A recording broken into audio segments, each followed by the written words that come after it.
刚刚教授讲到很多的那个证据，都是教授主观的经验，或是身边亲友主观的经验这样的。但是我的问题就是，这个主观的经验是真的可靠的吗？这样子，它是可以被检验的吗？就是我们可以看到在可能心理学中就研究说，哎，可能一个人在讲方言，跟一个人在深度的冥想，或是一个人在 key 档这样，他们的大脑中的那个反应机制其实是很相似的这样子。那我们要怎么去知道这样子的经验是出自于真的是真信仰的经验，而不是别的宗教也可以达到一样的效果这样？谢谢。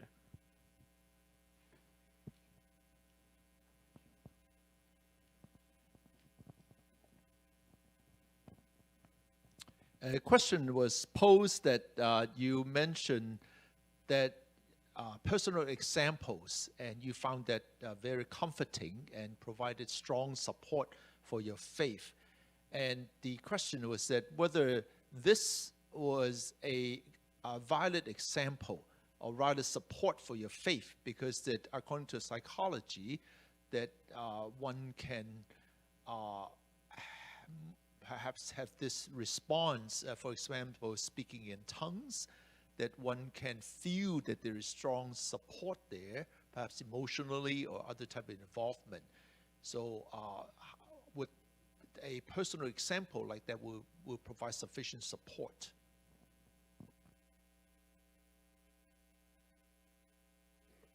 It's always possible to question experience on the basis of psychology. And this question is quite important in a general way. Many people think that if we find belief in God and emotional support, that does not prove that there is a God. And this was Freud's argument.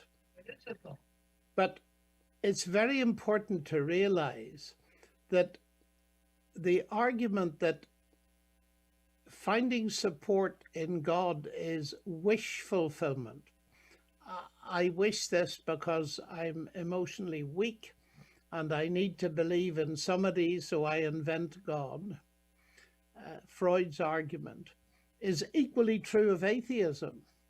And I could say of my atheist friends, you don't want to meet God, so you invent the idea of no God. And there's a very famous German psychiatrist called Manfred Lutz, and his argument is very important. He says, if there is no God, then Freud's argument that religion is simply wish fulfillment is very good if there's no God. But equally, if there is a God, Freud's argument that atheism is wish fulfillment is very good. But he points out that psychological arguments will not prove to you whether God exists or not. And that's why I find it very important not to have just one kind of reason for believing in God. My experience, my psychological experience, whatever it is of God, is only one part. The other part is what I call objective evidence that I find in Scripture, and some of which I have discussed in my talk. You need both of those.